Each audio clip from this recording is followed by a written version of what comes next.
नमस्कार मित्रों, S2 adviser में आपका एक बार फिर से स्वागत है। एक मित्र हैं अम्बरीश कुमार जी सहारनपुर से। उन्होंने एक अपनी समस्या लिख भेजी है। वो लिखते हैं कि वो सुनार का काम करते हैं, लेकिन उनके व्यापार में उन्हें कोई लाभ नहीं मिलता है। वो निरंतर घाटे में जा रहे हैं। और उन्होंने अपनी डिटेल भी भेजी है। और अम्बरीश जी, आपकी डिटेल के अनुसार आपका कर्क लग्न बनता है। लग्न भाव में मंगल नीच स्थिति में बैठे हैं, शनि आपके धन भाव में हैं, सूर्य नीच के बुध के साथ में चतुर्थ स्थान में हैं।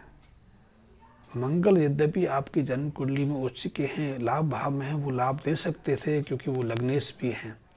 लेकिन चंद्रमा को सूर्य नीच की 8वें स्थान से टक्कर है। इसके कारण चंद्रमा आपको प्रभाव नहीं दे पाए।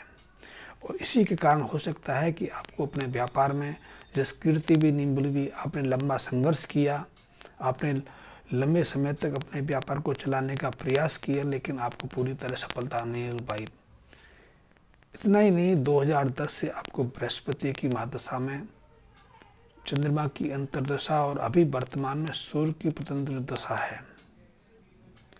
सूर्य स्वयं ही नीच बन के बैठे हैं। और ऐसा कहते हैं, लाल किताब कहती है कि यदि सूर्य नीच के चतुर्थ स्थान में बैठें और उसके साथ में मंगल नीच स्थिति में हो, नीच अवस्था में हो, तो ऐसा व्यक्ति 22 साल के बाद आर्थिक रूप से आर्थिक तंगी का सामना करना पड़ता है। उसकी जो आर्थिक स्थिति है निरंतर कमज़ोर पड़ती चली जाती है।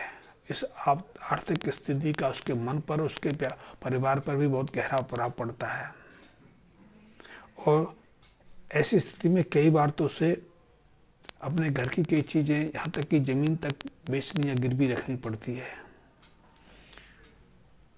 इतना ही नहीं, आपकी जन्म कुंडली के तृतीय भाव में, तृतीय स्थान पर शुक्र राहु के साथ विराजमान है। राहु के साथ ही विराजमान नहीं है, उन पर शनि और मंगल का अशुभ प्रभाव भी है। शुक्र स्वयं भी वैभव के भोग के कारक हैं। तो ऐसे में आप लाल किताब संबंधी कुछ उपायों की मदद देखिए, निश्चित रूप से आपको लाभ होगा। तो सबसे पहले तो एक काम करिए कि आपका जो पैतृक मकान है, पैतृक आपका जो माता पिता का मकान है, उस मकान में आप निरंतर 27 दिन एक सूरदास को आप भोजन कराएं।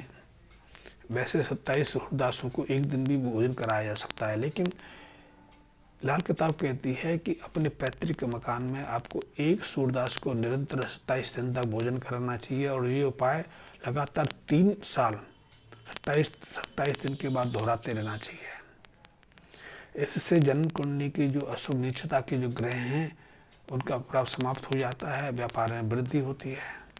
और आप स्वयं ही सोने का कार्य करते हैं, और सोने के कार्य में यदि मंगल नीच की हो जाए तो उसमें यशो कीर्ति पूरी तरह से उपलब्ध नहीं हो पाती है।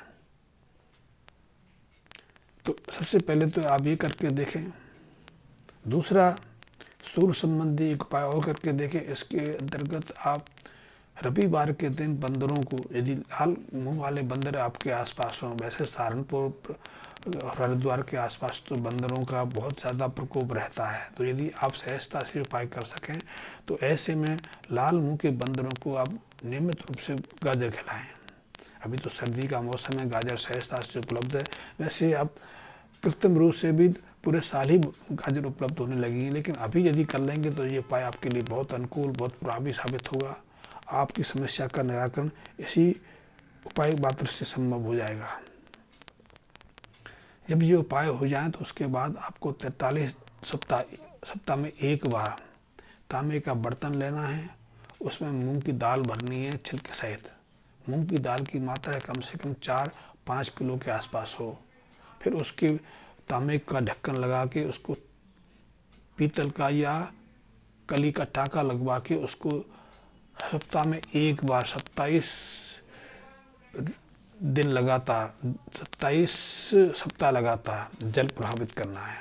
क्योंकि आपकी जन्म कुंडली में बुध सूर्य के साथ में, सूर्य नीच के साथ में चतुर्थ भाव में है, और सूर्य बुध आपके चंद्रमा को टक्कर मार रहे हैं। इसलिए चौथे स्थान से सूर्य के साथ में बुध को भी हटाना आवश्यक है। तो बुध का उपाय भी आपके लिए बहुत महत्वपूर्ण है और सूर्य संबंधी उपाय भी आपके लिए बहुत महत्वपूर्ण है। कहते तो ये भी हैं कि यदि तीसरे घर में, कुंडली के तीसरे घर में शुक्र राहु के साथ में बैठ जाए तो भी वो अशुभ प्रभाव देने से पीछे नहीं रहते। ऐसे में सोने संबंधी, ऐश्वर्य संबंधी चीज़ें, भोगता प्रदान करने वाली चीज़ों में जिस कीर्ति पूरी तरह से नहीं मिल पाती है। शुक्र स्वयं ही भोगकारक ग्रह हैं और शुक्र स्वयं ही राहु बुध के साथ में तृतीय स्थान में है। तो आप इन ग्रहों को जब उच्च करेंगे, इनके प्रभाव को बढ़ाएंगे तो निश्चित रूप से आपका व्यापार चलना होगा। ये 3-4 उपाय करके देखिए, आपका उपाय आने वाले 3 महीने के अंदर अंदर अच्छी गति पकड़ लेगा। आपने जो अभी तक नुकसान किया है, अपने व्यापार में जो कुछ भी डुबोआ है, वो सब धीरे धीरे वापस आ जाएगा। और यदि आपने अपनी जन्म कुंडली के बारे में अधिक से जानना है, क्योंकि वीडियो में मेरे पास समय की सीमा रहती है, वीडियो में मुझे शीघ्रता से विवेचना करनी पड़ती है। जन्म कुंडली एक सहजता से, धैर्य से अवलोकन विवेचना करने का विषय रहता है। तो मैं आपको भी कहता हूँ, मैं दूसरे मित्रों को भी कहता हूँ, तो इस संबंध में आप गहरी विवेचना में जाना चाहते हैं, आप अपनी समस्या का निश्चित रूप से निराकरण चाहते हैं, तो आप मेरे जो व्हाट्सएप मैसेज है उससे संपर्क स्थापित कर सकते हैं, या फिर किसी भी दिन दोपहर को 3:30 बजे के बाद मेरे को मेरे फ़ोन नंबर पर संपर्क स्थापित करके अपनी समस्या का निराकरण प्राप्त कर सकते हैं। और मैं अपने मित्रों से भी रिक्वेस्ट करना चाहूँगा, मेरे बहुत सारे मित्र हैं जो मेरे को नियमित रूप से देखते हैं, मेरे वीडियो सुनते हैं, लेकिन उनमें से बहुत मित्रों ने अभी तक मेरे को सब्सक्राइब नहीं किया, मेरे बेल आइकन को प्रेस नहीं किया। तो मेरा अनुरोध है कि मेरे को सब्सक्राइब कर लें, मेरे बेल आइकन को प्रेस कर लें, ताकि हर मेरे वीडियो की नोटिफिकेशन उस तक समय अनुसार पहुंच सके और वो मेरे वीडियो से यदि उनको लाभ कोई मिल सकता है तो लाभ उठा सकें।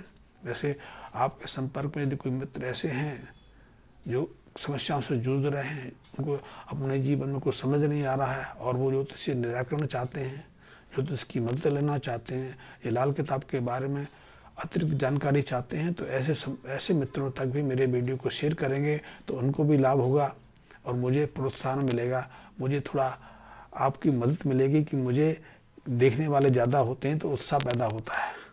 धन्यवाद मित्रों।